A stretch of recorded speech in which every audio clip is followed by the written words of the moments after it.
Hello everyone, welcome to Learners channel. In this video, we are going to discuss balance of power 4.2 topic of Measure 1 International Politics. Balance of power guys एक oldest concept है किसका international relation का किसका international relation का एक oldest concept है. Balance of power जो है वो माना जाता है कि मेनली कब आया 15th to 19th सेंचुरी में. स्पेशली जो है इसका जो मेन जिक्र होने लगा वो 15th to 19th सेंचुरी में होने लगा. और इसको बोला गया है कि कुछ लोग इसको बोलते हैं कि वर्चुअली मीनिंगलेस है, इसका कोई यूज़ नहीं है, ये ऐसे पॉलिसी की तरह यूज़ किया जाता है, सिस्टम की तरह यूज़ किया जाता है, या स्टेटस की तरह यूज़ किया जाता है, या सिंबल की तरह यूज़ किया जाता है. इसका कोई एक खुद का वजूद नहीं है, सभी अलग अलग इसको बताते हैं. कोई इसे पॉलिसी बताता है, कोई इसे सिंबल बताता है, कोई इसे स्टेटस बताता है, तो कोई इसे सिस्टम बताता है. सबने बोला कि ये जो है वर्चुअली क्या है, मीनिंगलेस है. अब इसके मीनिंग की बात करते हैं. मीनिंग में क्या है बेसिकली, देखो अगर दो जगह पे वेट रखा है, तराजू है, पलड़ा दोनों साइड पे है और दोनों साइड पे इक्वल वेट है. इक्वल वेट है मतलब मान लो कि वहां पे बैलेंस है. मान लीजिए एक साइड 1 किलो आलू है, दूसरे साइड 1 किलो आलू है, दो जो है वो दोनों साइड बराबर है, तो वो क्या हो गया, बैलेंस हो गया. सेम थिंग अप्लाई होती है हमारे इंटरनेशनल रिलेशन में.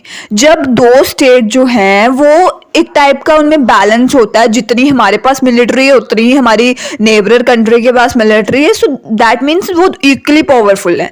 वही चीज हम देख रहे हैं, जैसे आलू एक साइड देख रहे हैं, दूसरी साइड भी आलू देख रहे हैं, उसी तरह अपनी मिलिट्री देख रहे हैं और दूसरी साइड मिलिट्री देख रहे हैं. और अगर बाय चांस लड़ाई लग गई तो इक्वली पावरफुल कंट्रीज है. और कुछ में ऐसा होता है कि कंट्रीज जो है वो ज्यादा पावरफुल होती है as compare to opponent country. Am I right? कुछ कंट्रीज जो है वो थोड़ी वीक होती है as compare to opponent country. तो ये कंट्रीज के ऊपर डिपेंड करता है. और यहाँ पे बोला गया है कि बैलेंस ऑफ पावर बेसिकली है क्या है, और अगर दोनों कंट्रीज के पास एक जैसा सब कुछ है तो that means both of them are equally powerful. ठीक है. अब जो हमारा बैलेंस ऑफ पावर है इसको सिस्टम बोला जाता है इंटरनेशनल पॉलिटिक्स का. कुछ अजम्पशंस हैं. अजम्पशंस में क्विंसी राइट ने 5 मेजर अजम्पशंस दिए हैं.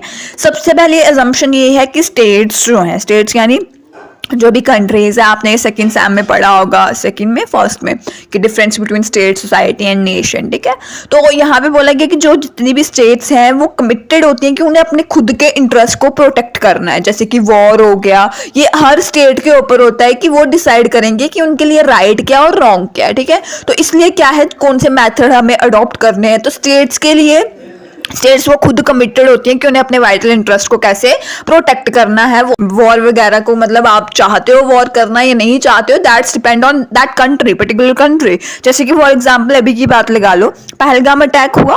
पहलगाम अटैक के बाद हमें ऑपरेशन सिंदूर जो था वो करना पड़ा. ये इंडिया के ऊपर डिपेंड था कि वो करना चाहते हैं या नहीं करना चाहते हैं. So that is assumption of balance of power कि स्टेट्स जो है वो कमिट होती हैं कि उन्हें अपने इंटरेस्ट को प्रोटेक्ट करना है या नहीं करना, उन्हें वॉर करनी है या नहीं करनी है, कौन सा मेथड अडॉप्ट करना है अपने आप को प्रोटेक्ट करने के लिए. That's depend on that's wholesome depend on the country which is protecting themself. Okay. उसके बाद आता है हमारा सेकंड पॉइंट. सेकंड पॉइंट है जो भी वाइटल इंटरेस्ट है हमारी स्टेट्स के. ठीक है.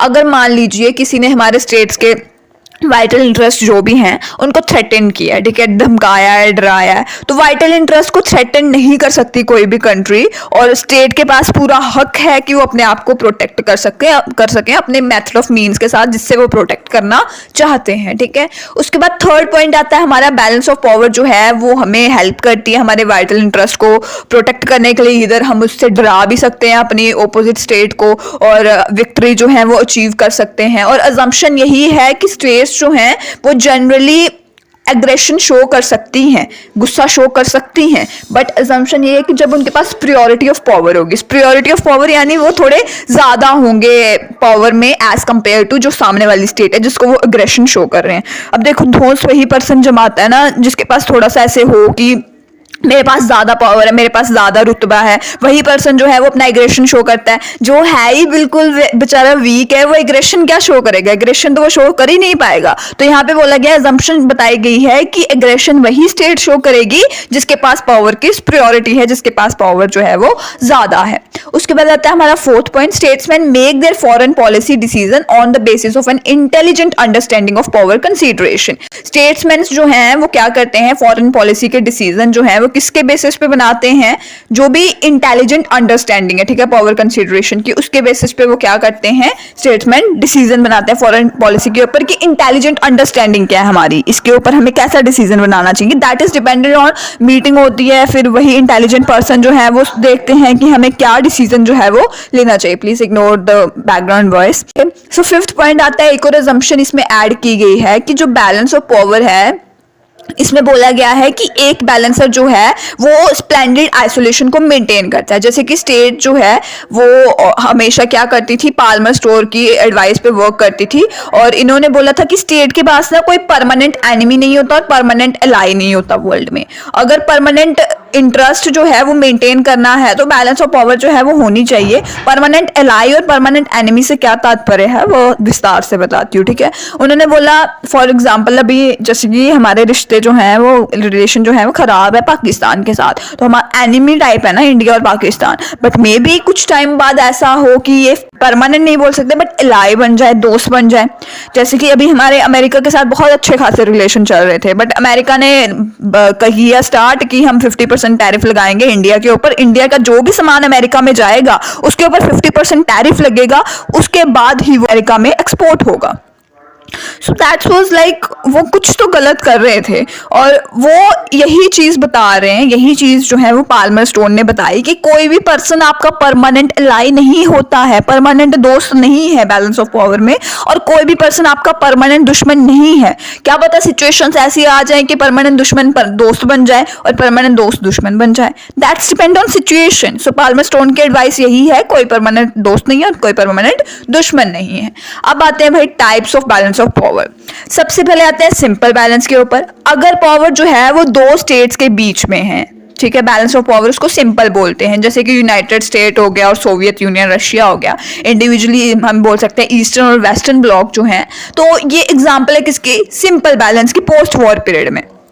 सिंपल बैलेंस में क्या हो गया कि दो स्टेट हैं वो अपोजिट में हैं और दोनों का बैलेंस ऑफ पावर, तो दैट इज सिंपल बैलेंस। अब आते हैं मल्टीपल बैलेंस के ऊपर।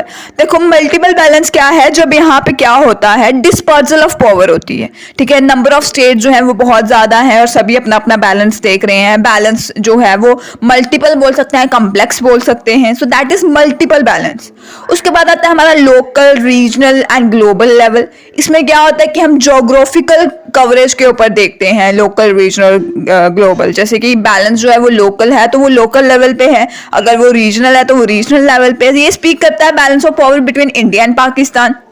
ये भी बोल सकते हैं हम लोकल, रीजनल और ग्लोबल में किसके एग्जांपल दे सकते हैं, बैलेंस ऑफ पावर किसमें, इंडिया और पाकिस्तान में। अब लास्ट पॉइंट आता है इसमें हमारा flexible and rigid. Sometime balance जो है वो रिजिड भी होता है, समटाइम फ्लेक्सिबल भी होता है। जैसे कि मोनार्कल डेज, मोनार्कल डेज यानी राजाओं के जो दिन थे जब प्रिंसेस जो थे वो सडन डिसीजंस बना लेते थे, ठीक है, मतलब कुछ भी अपना डिसीजन बना लिया और बोलेंगे भाई इसको इम्प्लीमेंट करो, तो वो क्या है, बैलेंस ऑफ पावर फ्लेक्सिबल और रिजिड है। कभी बोलते थे प्रिंसेस कि हम इस राजा के साथ दोस्ती कर रहे हैं, कभी बोलते थे हम इस राजा के साथ दुश्मनी कर रहे हैं, तो वो सडन डिसीजंस होते थे। तो ये क्या है, फ्लेक्सिबल और रिजिड है बैलेंस ऑफ पावर। अब आते हैं नेक्स्ट पे। तो अब हम बात करने वाले हैं वेरियस मेथड्स की कि कौन से वेरियस मेथड्स हम यूज करते हैं बैलेंस ऑफ पावर के लिए।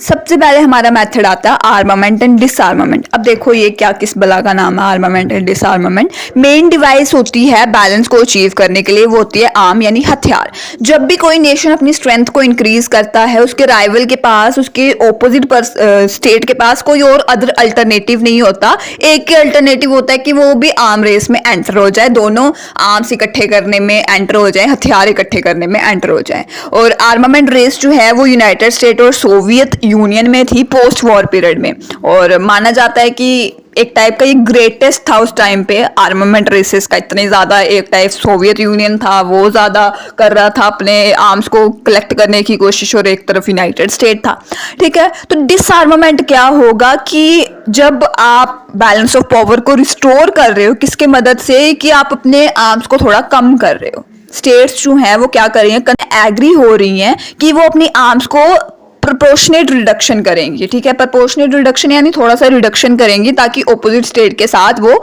बराबर हो सके, बट ऐसा जनरली रियल में नहीं होता है आर्मामेंट और डिसआर्मामेंट। डिसआर्मामेंट बहुत कम सिनेरियो में होता है, आर्मामेंट बहुत ज्यादा सिनेरियो में होता है। हर कोई चाहता है कि उनके पास ज्यादा हथियार हो, वो ज्यादा पावरफुल हो, ज्यादा स्ट्रेंथ हो, तो आर्मामेंट जो है वो ज्यादा होता है। उसके बाद सेकेंड पॉइंट आता है हमारा अलायंसेस एंड काउंटर अलायंसेस। इसमें क्या है कि मेथड होता है अलायंसेस और काउंटर अलायंसेस। अलाई क्या होता है? अलाई होता है दोस्त, ठीक है। अलायंसेस जो है वो एक टाइप का माना जाता है कि बहुत अच्छी कन्वीनियंट डिवाइस है कि हम अपनी इनसफिशिएंट पावर को इंक्रीज कर सके। जैसे कि पोस्ट सेकेंड वर्ल्ड वॉर इरा में क्या था, यूएस ने अलाई किया किसके साथ? नाटो के साथ, सीटो के साथ, सेंटो के साथ, और फिर उसके बाद मतलब वो जीतने के चांसेस उनके ज्यादा हो गए थे। अलायंसेस और काउंटर अलायंसेस में क्या होता है कि एक कंट्री है तो वो दूसरी कंट्री के साथ वो कर लेती है, पैचअप कर लेती है। पैचअप यानी फिर दोस्ती बना लेती है कि जब भी हमारी कंट्री के ऊपर कोई मुसीबत आएगी आपको हमारे साथ खड़े होना है, आपको हमारे साथ जो है वो पूरा लड़ना है। So that is alliances and counter alliances, कि वो कंट्री जो है वो एक्सपेक्ट करती है कि दूसरी कंट्री उनके साथ हो। और थर्ड पॉइंट आता है हमारा कंपेंसेशन और पार्टीशन। इसका क्या मतलब है? देखो, जैसे कि फॉर एग्जांपल इंडिया ने पाकिस्तान का थोड़ा सा हिस्सा ले लिया। अब इंडिया ने तो पाकिस्तान का हिस्सा ले लिया, ऑक्युपाई कर लिया, बट पावरफुल राइवल नेशन जो होंगे, पावरफुल नेशन होंगे, वो बोलेंगे इस एक्ट को बैलेंस करो, इसको बैलेंस करो कि उन्होंने जितना हिस्सा लिया है उसका आधा आधा पार्ट करो। जो भी नेबरिंग कंट्रीज होंगी, राइवल नेशन होंगे, वो क्या बोलेंगे कि अपना थोड़ा सा हिस्सा हमारे साथ भी शेयर करो। जो भी नेबरिंग कंट्रीज होंगे वो बोलेंगे हमारे साथ भी हिस्सा जो है वो शेयर होना चाहिए जो आपने कब्जा किया है जिस हिस्से पे, ठीक है।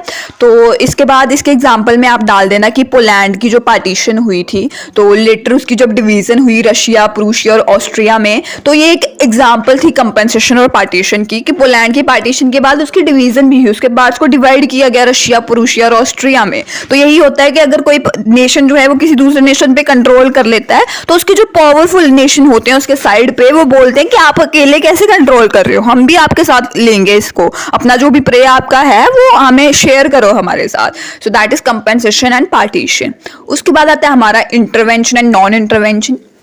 ये जो है ये क्वाइट यूजुअल है बिग नेशन के लिए कि वो क्या करते हैं, अपने जो भी लॉस्ट एलाई होते हैं, दोस्त होते हैं, तो उनको उनके साथ फिर से दोस्ती करने की सोचते हैं डोमेस्टिक अफेयर्स में उनके इंटरफेयर करके और फ्रेंडली गवर्नमेंट वहाँ पे इस्टेब्लिश करके, ठीक है। यही होता है मेनली इंटरवेंशन में कि जो भी दोस्त बिछड़ गए होते हैं, गुस्सा हो गए होते हैं एक दूसरे से, तो उस टाइम पे क्या करते हैं, उनके साथ फिर से मिलने का सोचते हैं, कैसे कि उसके डोमेस्टिक अफेयर्स में दूसरी कंट्री के हिस्सा लेंगे और साथ ही साथ फ्रेंडली गवर्नमेंट उनकी कंट्री में स्टैब्लिश करेंगे जिसके साथ वो दोस्ती मेंटेन करना चाहते हैं। और नॉन इंटरवेंशन में क्या आता है कि कुछ जो स्टेट्स हैं, सर्टेन स्टेट्स हैं, उनके एफर्ट्स होते हैं कि वो क्या कर सके, जो भी राइट है उनको प्रोटेक्ट कर सके वॉर के टाइम पे। So that is non intervention. Non intervention में मेनली इंटरवेंशन नहीं की जाती है, बस इतना देखा जाता है कि जो भी राइट्स हैं वो प्रोटेक्ट हो रहे हैं वॉर के टाइम पे कंट्री के या नहीं हो रहे हैं।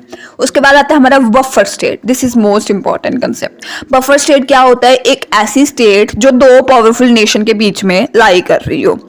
जैसे कि अफगानिस्तान जो है वो ट्रेडिशनल बफर स्टेट है, किसके बीच में? इंपीरियल रशिया और ब्रिटिश इंडिया के बीच में। दोनों के बीच में जो है अफगानिस्तान क्या है? एक बफर स्टेट है। बफर स्टेट वो स्टेट होती है जिसको मतलब वो लड़ाई नहीं करना चाहती है, दो स्टेट्स लड़ाई कर रही है वो बीच में और वो पीस मेंटेन करना चाहती है। जैसे कि तिब्बत जो है वो बफर स्टेट है, किसके बीच में? इंपीरियल चाइना और ब्रिटिश इंडिया के बीच में। तो ये बफर स्टेट जो है वो पीस को रखना चाहती है, पीस को मेंटेन करना चाहती है। So that is buffer state जो बीच में होती है। ऐसा होता है ना, तीन दोस्त होते हैं, दो की लड़ाई हो जाती है तो एक बंदा जो है वो बीच में आता है, भाई चुप करो चुप करो। सो वो पर्सन जो है वो क्या हो गया? बफर हो गया। उसी तरह बफर स्टेट वो क्या हो गई कि दो पर्सन, दो कंट्रीज जो है, दो नेशन जो है वो लड़ रहे हैं और बीच में एक स्टेट है वो पीस चाहती है। That is buffer state. Okay, and last one आता है हमारा डोमेस्टिक मेथड। डोमेस्टिक मेथड में क्या होता है कि स्टेट जो है वो इतना नहीं है कि उसको पावरफुल वेपन ही चाहिए, बट उसको और भी चीजें चाहिए, जैसे कि रिलेटेड इंडस्ट्रीज हो गई, साइंस के एस्पेक्ट हो गए, इकोनॉमी हो गई, जिसका टोटल इफेक्ट उसकी इकोनॉमी सब कुछ पे पड़ेगा, उसके टोटल नेशन पे पड़ेगा और उसकी स्टेट जो है वो स्ट्रॉन्गर हो सकेगी और अपने बैलेंस को रिस्टोर कर सकेगी। सो डोमेस्टिक मेथड में यही आ गया कि केवल अपने आर्म्स हथियार को देख के नहीं सोचना है कि हमारी स्ट्रेंथ बहुत ज्यादा है, अपनी कंट्री के ऊपर भी इन्वेस्टमेंट करनी है, अपनी कंट्री को एफिशिएंट बनाना है हर चीज में, इंडस्ट्रीज हो गया, एजुकेशन हो गया, हर चीज में जो है वो कंट्री को अव्वल बनाओगे तभी जो है वो बैलेंस हो पाएगा। ओके, अब इसकी कंटेम्पररी रेलिवेंस की बात कर लेते हैं। कंटेम्पररी रेलिवेंस क्या होता है? कंटेम्पररी रेलिवेंस यानी जिस टाइम पे, अब इस टाइम पे क्या बैलेंस ऑफ पावर जो है वो एग्जिस्ट करती है? क्या हम उसको मान सकते हैं कि that balance of power is true और नॉट, या फिर हम इसको अपने साथ ले सकते हैं, ये हमारे साथ है इस टाइम पे बैलेंस ऑफ पावर? सो सबसे पहले यहाँ ठीक है बैलेंस ऑफ पावर इस टाइम पे। अगर हम बात करें तो कुछ बोलते हैं कि रेलिवेंट है, कुछ बोलते हैं कि ऑब्सलीट, आउटडेटेड हो चुकी है बैलेंस ऑफ पावर। ऑब्सलीट और इररेलेवेंट की बात करते हैं न्यू फोर्सेस, जैसे कि नेशनलिज्म आया, इंडस्ट्रियलाइजेशन आया, न्यू मेथड्स आए, टेक्निक्स आई इंटरनेशनल ऑर्गेनाइजेशन में, ठीक है। तो इन सारी फोर्सेस, इन सारी चेंजेस ने बैलेंस ऑफ पावर को ऐसा बना दिया कि ये बहुत छोटा सा कंसेप्ट है या फिर बहुत कॉम्प्लेक्स फिनोमिना है, ठीक है। तो ये क्या होगा, न्यू फोर्सेस की वजह से ऐसा लगने लगा कि बैलेंस ऑफ पावर जो है वो छोटा सा कंसेप्ट रह गया और बहुत कॉम्प्लेक्स फिनोमिना है कि हम हर चीज नहीं देख सकते कि सब कुछ बराबर है या नहीं है। उसके बाद आता है हमारा न्यूमेरिकल रिडक्शन ऑफ पावर। जैसे कि वर्ल्ड वॉर हुआ था, वहां पे तब 7 ग्रेट पावर्स थी, ठीक है। आफ्टर उस वॉर के यूएसए और यूएसएसआर जो है वो 2 ग्रेट पावर्स लेफ्ट बची थी। और अभी के हाल में हम देखें तो यूएसए जो है वो ऐसा माना जाता है कि मेन पावर है सभी वर्ल्ड में, पूरे वर्ल्ड में। तो न्यूमेरिकल रिडक्शन हुई है ग्रेट पावर्स की, पोस्ट वॉर पीरियड के बाद न्यूमेरिकल रिडक्शन हुई है, और जिसकी वजह से अनफेवरेबल कंडीशंस बन गई है। अनफेवरेबल कंडीशंस क्यों बन गई है? क्योंकि बैलेंस ऑफ पावर का जो सिस्टम है वो एक तरफ पलड़ा भारी हो गया, यूएसए की तरफ पलड़ा भारी हो गया, तो उसकी तरफ से न्यूमेरिकल रिडक्शन ऑफ पावर की वजह से जो बाकी कंट्रीज हैं जिनके पास पावर थोड़ी कम है, तो वो बैलेंस ऑफ पावर में खड़ी नहीं हो पा रही हैं, बैलेंस ऑफ पावर में लाई नहीं कर रही हैं। उसके बाद आता है हमारा lack of balancer. Lack of balancer यानी कोई भी पावर नहीं है जो बैलेंसर का रोल प्ले करे, जैसे कि ब्रिटेन ने किया था पिछले ईयर्स में। ब्रिटेन जो है वो अब इतना वो डिसेसिव या पोजीशन पे नहीं रहा डिसीजन मेकिंग में। डिसेसिव होता है कि जो पर्सन डिसीजन ले सकता है बैलेंस को डिटरमाइन करने के लिए, और उसका रोल जो था वो बैलेंसर का कब खत्म हुआ था, सेकेंड वर्ल्ड वॉर के बाद। तो अभी कोई ऐसा लगता नहीं है कि बैलेंसर है इसको बैलेंस ऑफ पावर को मेंटेन करने के लिए, ठीक है। अब उसके बाद हम बात करते हैं किसकी, बैलेट एंड रेलिवेंट। हमने 3 पॉइंट्स देख लिए किसके, कि ये क्या है, ऑब्सलीट और इररेलेवेंट है, ये सही नहीं है। फर्स्ट पॉइंट हमने क्या देखा कि न्यू फोर्सेस आई, फिर उसके बाद obsolete reduction, numerical reduction of powers, और फिर उसके बाद हमने लास्ट पॉइंट देखा कि लैक ऑफ बैलेंस है। बैलेट और रेलिवेंट की बात करते हैं, रियलिटी ऑफ पावर, ठीक है। इंटरनेशनल सोसाइटी में कंडीशंस आई हैं जिसकी वजह से जैसा भी पास्ट रहा है, बट इसकी वजह से ऐसा नहीं है कि पावर की रियलिटी जो है वो एलिमिनेट हो चुकी है। बैलेंस ऑफ पावर एक टेक्निक है पावर को मैनेज करने की, वो आज भी कहीं ना कहीं रेलेवेंट है, ठीक है, मैनेज करने के लिए। सो दैट आ गया कि रियलिटी ऑफ पावर, पावर आज भी है तो पावर को मेंटेन करने के लिए बैलेंस तो चाहिए ना। उसके बाद आता है हमारा nation state system. As long multination state system जो है वो एग्जिस्ट करता है, बैलेंस ऑफ पावर जो है वो प्रैक्टिस में ली जाती है, नेशंस उसको प्रैक्टिस करते हैं और वो उसको कंटिन्यू भी रखना चाहते हैं। इवन सुपर नेशनल ग्रुपिंग्स होती है रीजनल या वर्ल्ड लेवल पे, उसमें जो है ये देखा जाता है बैलेंस ऑफ पावर को, नेशन स्टेट सिस्टम में जो है ये एग्जिस्ट करती है। एक तो रियलिटी ऑफ पावर की बात कर ली हमने कि रियलिटी ऑफ पावर में एक टेक्निक है ये पावर को मैनेज करने की, और नेशन स्टेट सिस्टम में बैलेंस ऑफ पावर जो है वो एग्जिस्ट है। उसके बाद आता है हमारा राइज ऑफ मल्टीपोलरिज्म। ये आर्ग्यू किया गया था कि बायपोलराइजेशन है, बायपोलराइजेशन यानी 2 कंट्रीज हैं, वही मेनली दोनों के बीच में जो है वो जंग जो है वो होती है कि एक जो है वो ज़्यादा कॉम्पीट होता है कि एक जो है वो ज़्यादा आर्म्स रख रही है, एक जो है वो कम आर्म्स रख रही है। अब इसमें ये एक टाइप का अर्ली 60s में माना गया कि जो बायपोलरिज्म है वो ख़त्म हो गया और मल्टीपोलरिज्म आ गया। मल्टीपोलरिज्म यानी बहुत ज़्यादा कंट्रीज हैं और इसकी वजह से अनफेवरेबल कंडीशन आ गई बैलेंस ऑफ पावर के लिए, और कोई भी बैलेंसर नहीं रहा बीच में। न्यूमेरिकल रिडक्शन ऑफ पावर की वजह से कोई भी मेन बैलेंसर नहीं रहा। जैसे ब्रिटिशर्स थे डिसिसिव करते थे, डिसीजन लेते थे ब्रिटिश, बट उस टाइम के बाद अब कोई भी ऐसा नहीं है कि वो क्या कर सके, बैलेंस को मेंटेन कर सके। तो ऐसा बोला गया, बट मल्टीपोलरिज्म लाई हो गया। मल्टीपोलरिज्म की वजह से बैलेंस ऑफ पावर है बट इतना नहीं रहा है क्योंकि कोई भी बैलेंसर नहीं रहा है बीच में, बैलेंसर। और उसके बाद 4th पॉइंट यही आता है कि बैलेंसर एग्जिस्ट करता है सोवियत पावर के बाद, कोलैप्स के बाद, अर्ली 90s में जो यूनाइटेड स्टेट की सक्सेस के बाद, ठीक है। इसमें क्या हुआ कि ओनली सुपर पावर एक ही देखा गया बोला गया कि यही सुपर पावर लेफ्ट रहा है, वो है हमारा United State America, Donald Trump. उसके बाद आता है हमारा last point, that is relevance of balance of power in the 20th century, कि बैलेंस ऑफ पावर जो है वो अभी भी उसने पूरी रेलिवेंस को नहीं खोया है कोल्ड वॉर के एंड के बाद भी। चार पावर जो हैं वो आज भी बैलेंस ऑफ पावर में इमर्ज हैं, जैसे कि United state, China, Russia and Europe. So that's was all about balance of power. हमने क्या क्या डिस्कस किया, इसका मीनिंग, फिर उसके बाद हमने डिस्कस की इसकी assumptions, फिर टाइप्स, फिर उसके बाद वेरियस मैथड्स, फिर ये कंटेम्प्रेरी रेलिवेंस की इरेलीवेंट है तो क्यों है, इसके 3 पॉइंट्स हमने डिस्कस किए। न्यू फोर्सेस आ गई, न्यूमेरिकल रिडक्शन ऑफ पावर्स हो गया, लैक ऑफ बैलेंसर हो गया, और उसके बाद वैलिड और रेलिवेंट का हमने देखा ये रेलिवेंट क्यों है। हमने reality of power nation state system में आज भी एग्जिस्ट करता है। मल्टीपोलरिज्म आ गया है, मल्टीपोलरिज्म के बावजूद जो है वो बैलेंसर एग्जिस्ट कर रहा है, जैसे कि यूनाइटेड स्टेट हो गया। और last point relevance. So that's was all. I hope this video was helpful for all of you. अगर ऐसी ही वीडियोस और चाहते हो तो please subscribe this channel for more updates. Thank you.